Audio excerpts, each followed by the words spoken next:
In the cutthroat world of Premier League football, size matters. And for AFC Bournemouth, their stadium has been their biggest weakness. At just 11,286 seats, Vitality Stadium isn't just small, it's embarrassingly small. The smallest in the entire Premier League. But what if I told you that the club's billionaire owner had to wait nearly 20 years to buy back their own stadium, a ground they were once forced to sell just to survive?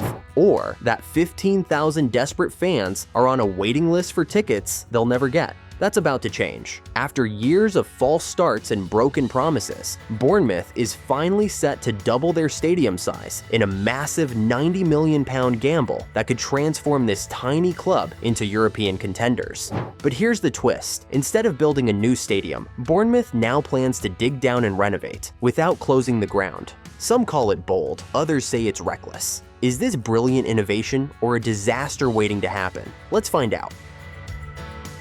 Bournemouth's story is unlike any other in the Premier League. Just 15 years ago, they were nearly bankrupt, on the brink of relegation to non-league football, and playing in a stadium they no longer owned. In 2005, Bournemouth was so desperate for cash, they sold their own stadium to a London property company called Structadene for just £3.5 million.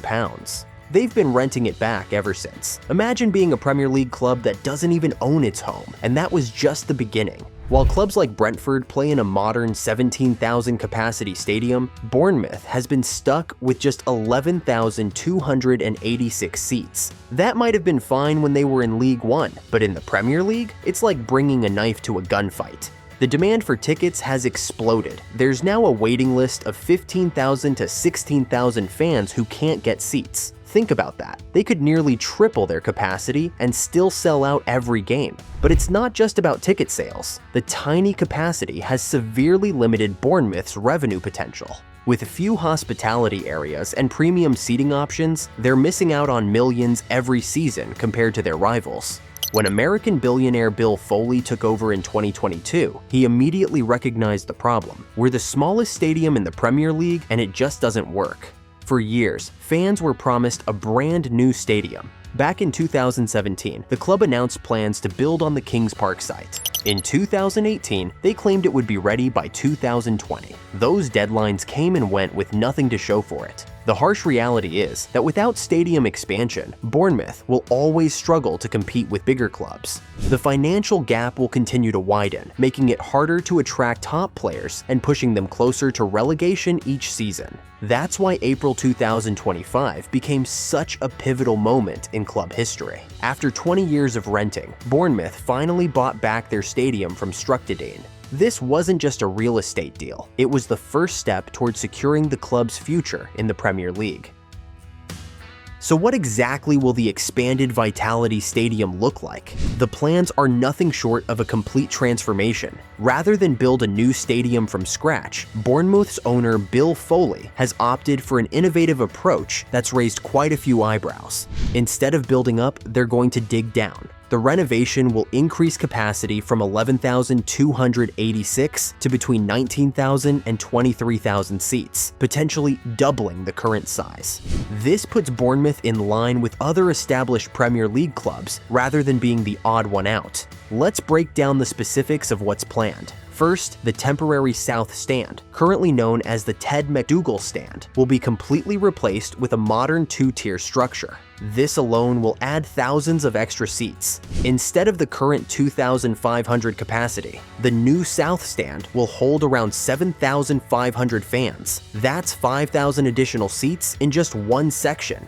The main stand will undergo internal renovations to enhance hospitality options. This is crucial because hospitality currently makes up just 6% of seating at Vitality Stadium, compared to 16 to 17% at most Premier League venues. These premium areas are major revenue generators that Bournemouth has been missing out on.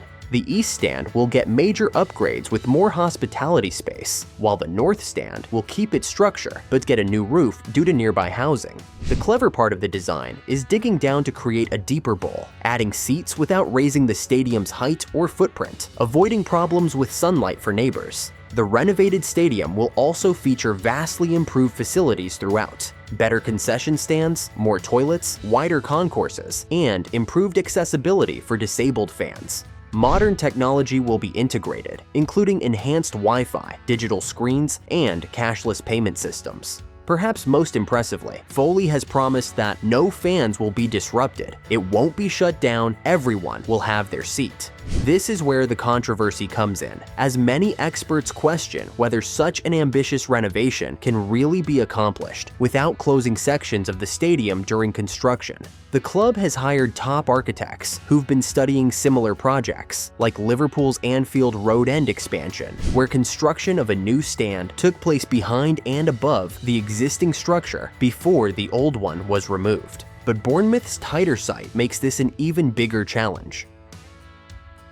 But here's where things get complicated. How exactly do you renovate an entire stadium without closing it? And is the dig-down approach actually feasible? This is where the controversy really heats up. Some engineering experts have questioned whether Bournemouth's ambitious plan can actually work.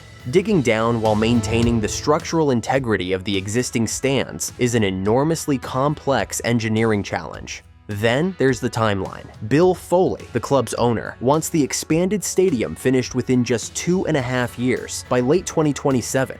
That's incredibly ambitious for a project of this scale, especially with matches continuing during construction. Adding to the complexity is the stadium's location. Vitality Stadium is squeezed tightly between rows of homes, especially behind the north and east stands, with barely any space to move, fitting in heavy machinery, storing materials, or even simply getting equipment on site is a logistical puzzle that feels almost impossible. Despite all that, the plan's most striking feature, the dig-down approach, is also its biggest gamble. Excavating below the current stands demands surgical precision. One slip could threaten the entire structure's safety, putting fans in the project at enormous risk. On top of this, the club promises no fans will lose their seats. Foley insists every supporter will keep their spot throughout construction. But many industry experts find this claim questionable. Most stadium expansions involve closing sections temporarily or reducing capacity. The most likely approach involves building the new south stand behind the existing temporary structure, completing most of the construction before removing the old stand. But this requires precise timing and potentially scheduling away matches during critical phases. And this brings up the bigger debate, whether this is the right path forward. Fans were once promised a brand new stadium. Now, some see this as a scaled-back compromise. Is it the most effective long-term solution, or just a quicker, cheaper fix? Renovating a 20-year-old ground can come with unexpected problems. Construction delays, rising costs, and technical setbacks have affected similar projects in the past. Critics argue that starting from scratch might have been the cleaner, more reliable option. Still, the club insists this plan is faster and more practical. Foley claims a brand new stadium would take 5 or 6 years, while the renovation could be done in half that time. One thing is certain, this will be a construction project like no other in Premier League history. If successful, it will set a new standard for stadium renovation. If not, Bournemouth could face years of disruption and potential financial strain.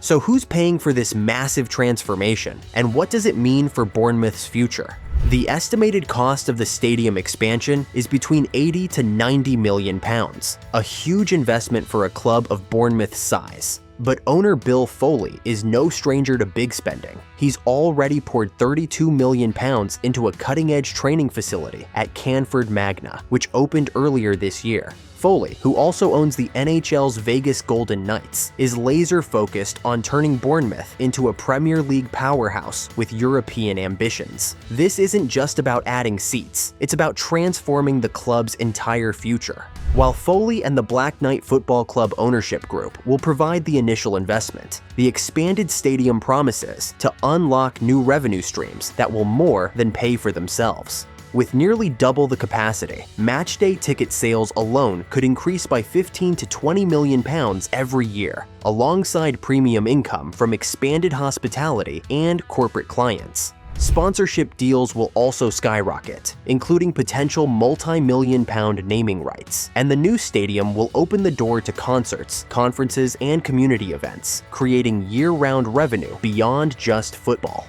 But here's the big picture. This expansion is essential for Bournemouth to survive and thrive in an ever more competitive Premier League. Without it, the club risks falling behind and missing out on the top-tier future they've fought so hard to earn. The benefits go beyond finances. A larger, modern stadium will attract better players and dramatically improve the matchday experience for loyal fans who have stood by the club through thick and thin.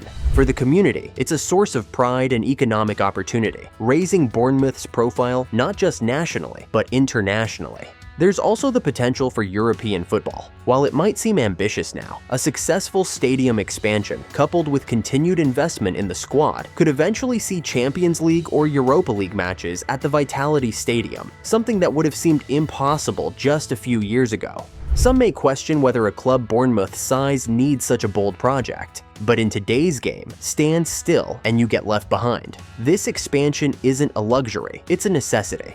As plans move forward, one thing is clear. Bournemouth refuses to be the small club with the small stadium. They're building to compete with the very best, on and off the pitch. Bournemouth's rise from near collapse to Premier League contender is already legendary. Now, with this expansion, they're crafting a legacy that will echo for generations. What do you think? Are they on the right path? Drop your thoughts in the comments below. And if you enjoyed this deep dive, don't forget to like and subscribe for more insider football stories.